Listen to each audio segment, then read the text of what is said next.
Mid day breaking చూస్తున్నాం. తిరుమల లడ్డూ కేసులో దాఖలైన పిటిషన్ సుప్రీంకోర్టు కొట్టేసింది. ఏకసభ్య కమిషన్ సవాల్ చేస్తూ సుబ్రహ్మణ్య స్వామి దాఖలు చేసిన పిటిషన్ సుప్రీంకోర్టు కొట్టేసింది. ఈ కేసులో ఏకసభ్య కమిషన్ విచారణ కొనసాగించవచ్చని తీర్పిచ్చింది.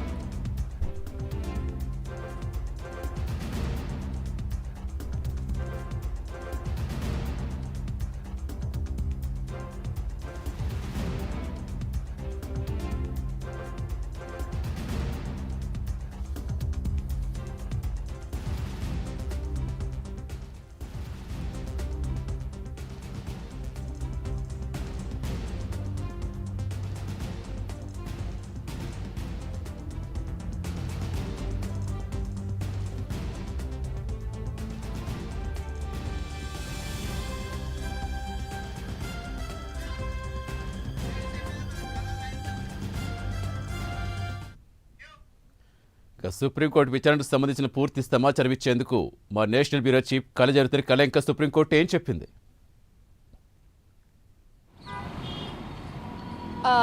సతీష్, దాదాపు మనకు ముఖ్యంగా ఏదైతే కొద్దిసేపటి క్రితంగా సుప్రీంకోర్టు చాలా కీలకమైనటువంటి ఉత్తర్వులు జారీ చేసింది. కల్తీ లడ్డుకు సంబంధించినటువంటిది ముఖ్యంగా అంటే గత కొన్ని రోజుల నుంచి కూడా కల్తీ లడ్డుకు సంబంధించినటువంటిది విచారణ, తర్వాత ఏకసభ్య కమిటీని నియమించడం ప్రభుత్వం అడుగులు వేసినటువంటిది. అయితే దీనిపై కాంగ్రెస్ సీనియర్ నేత కాంగ్రెస్ సీనియర్ నేత వేసినటువంటి ఒక పిటిషన్ని ఈరోజు సుప్రీంకోర్టు ధర్మాసనము దీనికి సంబంధించినటువంటి కీలకమైనటువంటి పిటిషన్ని స్వీకరించింది. దీనికి సుబ్రహ్మణ్య స్వామి వేసినటువంటి ఏదైతే పిటిషన్, అయితే ఈ పిటిషన్కి సంబంధించినటువంటి ఉత్తర్వుల్లో అంటే ఏకసభ్య కమిటీ అన్నది అంటే సిబిఐకి సంబంధించినటువంటి ఏదైతే ఉందో దానికి సంబంధించినటువంటి సిట్ నివేదిక కూడా ఇచ్చింది. దీనికి సంబంధించిన తర్వాత ఏకసభ్య కమిటీ ఎందుకు అంటూ కూడా ప్రశ్నించినటువంటిది. దీనికి వ్యతిరేకంగా పిటిషన్ వేయడం అన్నది ఇక్కడ ఈరోజు కీలకమైనటువంటి తీర్పుల్లో ముఖ్యంగా సుప్రీంకోర్టు దీనిని అంటే సుప్రీంకోర్టులో వాదనలు వినిపించిన తర్వాత ఇక్కడ అంటే సుబ్రహ్మణ్య స్వామికి సంబంధించినటువంటి పిటిషన్ని కొట్టివేస్తూ ఉత్తర్వులు జారీ చేసింది. దాదాపు గత కొన్ని రోజుల నుంచి కూడా కొన్ని నెలల నుంచి కూడా కల్తీ లడ్డుకు సంబంధించినటువంటి ఏదైతే ముఖ్యమైనటువంటి అంశం ఉందో దీనిని అటు వైసీపీ ప్రభుత్వం అనుకోవచ్చు, ఇటు ఏపీ ప్రభుత్వము, యావత్ ప్రపంచమంతా కూడా దీనిపై ప్రధానంగా చర్చించినటువంటి అంశము కల్తీ లడ్డుకు సంబంధించినటువంటిది. దీనితో అటు సిబిఐ సిట్ని ఏర్పాటు చేయడము, సిట్ నివేదికను కూడా సమర్పించిన నేపథ్యం తర్వాత ఏకపక్ష కమిటీ ఎందుకు అన్నదే ఇప్పుడు వైసీపీ గత ప్రభుత్వం ప్రశ్నించినటువంటిది. తర్వాత ఇటు సుబ్రహ్మణ్య స్వామి వేసినటువంటి పిటిషన్పై ఈరోజు సుప్రీంకోర్టు ఇచ్చినటువంటిది. ముఖ్యంగా దీనికి సంబంధించినటువంటిది సిట్ నివేదికతో పాటు ఏదైతే ఏకసభ్య కమిటీ అన్నది కూడా చాలా కీలకంగా కూడా ముందుకు వెళ్తుంది అంటూ కూడా ఉత్తర్వులు జారీ చేయడము, పిటిషన్ని కొట్టివేయడం అన్నది ఈరోజు కీలకంగా. గత కొన్ని రోజుల క్రితంగా 4 రోజుల క్రితంగా కూడా వైసీపీ నేతలు వేసినట్టు ఒక ప్రత్యేకంగా కూడా ప్రెస్ మీట్లో కూడా కొంత కీలకమైనటువంటి వ్యాఖ్యలు చేయడం జరిగింది. సిట్ నివేదిక ఇచ్చిన తర్వాత ఏకసభ్య కమిటీ ఎందుకు అన్నది చాలా కీలకంగా ప్రశ్నించినటువంటిది.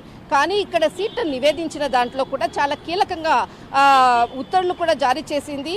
పరిపాలన పరంగా మీరు తీసుకోవాలన్నటువంటి ఏదైతే నిర్ణయాలు ఉందో ముందుకు వెళ్లే విధంగా కూడా ఒక క్లీన్ లెటర్ని కూడా సెల్ఫ్ నోట్ని కూడా ఇవ్వడం జరిగింది నివేదికలో. దీనిలో భాగంగానే ఏకసభ్య కమిటీని ప్రభుత్వం ఏర్పాటు చేసింది. ఇక్కడ పాతదారులు సూత్రధారులు చాలా కీలకంగా ఉన్నారు. పాతదారులను మాత్రమే ఇక్కడ గుర్తించడం జరిగింది. కానీ ఇందులో కీలకంగా ఉండేటటువంటి సూత్రధారులని మిస్ అయ్యారు అన్నటువంటి పలువురి వాదనలు అంటే బాహటంగా కూడా చెప్పినటువంటి సందర్భంలో ఇటు ఏపీ ప్రభుత్వం ఏకసభ్య కమిటీని ఏర్పాటు చేయడం అన్నది చాలా కీలకము.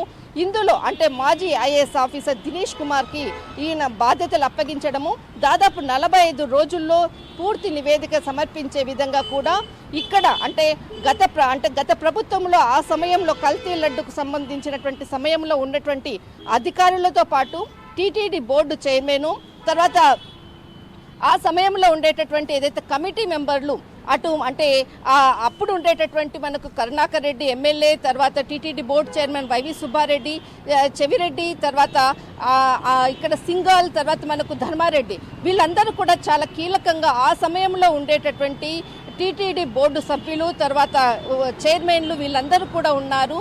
వీళ్ళందరితో కూడా ఏదైతే ఏకసభ్య కమిటీ నిష్పక్షపాక్షికంగా ఏదైతే పూర్తి నివేదికలతో పూర్తి సమాచారాన్ని తీసుకునే విధంగా అప్పుడు ఉండేటటువంటి ఎవరైతే కల్తీ లడ్డుకు ముఖ్య కారకులైనటువంటి అంశాలను పూర్తి నివేదికలతో సమర్పించే విధంగా 45 రోజుల్లో ఇచ్చే విధంగా కూడా ఏకసభ్య కమిటీని ఏర్పాటు చేయడానికి ఆంధ్రప్రదేశ్ ప్రభుత్వము గత కొన్ని రోజుల క్రితం ఉత్తర్వులు జారీ చేసింది. కానీ ఈరోజు సుప్రీంకోర్టు ఇచ్చినటువంటి తీర్పుతో ఒక్కసారిగా ఈ కమిటీ ముందుకు వెళ్లే విధంగా ఎలాంటి ఇబ్బందులు లేకుండా అటు అంటే 45 రోజుల్లో పూర్తి నివేదికలు ఇచ్చే విధంగా కూడా సుప్రీంకోర్టు గ్రీన్ సిగ్నల్ ఇవ్వడంతో ఇక అంటే కొద్దిసేపటి క్రితంగా మనకు అసెంబ్లీ సాక్షిగా కూడా లడ్డూకు సంబంధించినటువంటి అనేక అంశాలను కూడా రేపు నేను అసెంబ్లీలో ప్రవేశపెడతాను అంటూ కూడా ఏదైతే ఐటీ శాఖ మంత్రి నారా లోకేష్ కూడా కీలకమైనటువంటి వ్యాఖ్యలు కూడా చేయడం జరిగింది. అది ఒకటి. తర్వాత ఇప్పుడు ఏదైతే సుప్రీంకోర్టు ఇచ్చినటువంటి తీర్పు ఒకవైపు ఇది 45 రోజుల్లో దీనికి సంబంధించినటువంటి పూర్తి నివేదికలతో అంటే ఆ రోజు జరిగినటువంటి అంశాలను కూడా గత సిపిఐ కూడా ఒక కీలకమైనటువంటి అంశాలను సిట్ నివేదికలో కూడా ఇచ్చింది.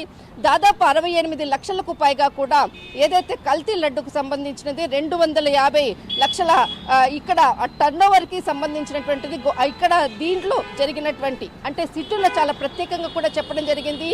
250 లక్షలకు సంబంధించినటువంటి కోట్ల అమౌంట్ కూడా ఇక్కడ అంటే నివేదికలో కూడా ప్రత్యేకంగా పేర్కొనడం జరిగింది. కానీ ఏదైతే నివేదికలతో పాటు ఈరోజు సుప్రీంకోర్టు ఇచ్చినటువంటి అంశాలను ప్రధానంగా అంటే పిటిషన్ని కొట్టివేయడము, ఏకసభ్య కమిటీ ముందుకు వెళ్లడం అన్నది ఈరోజు చాలా కీలకమైనటువంటి తీర్పు. సతీష్.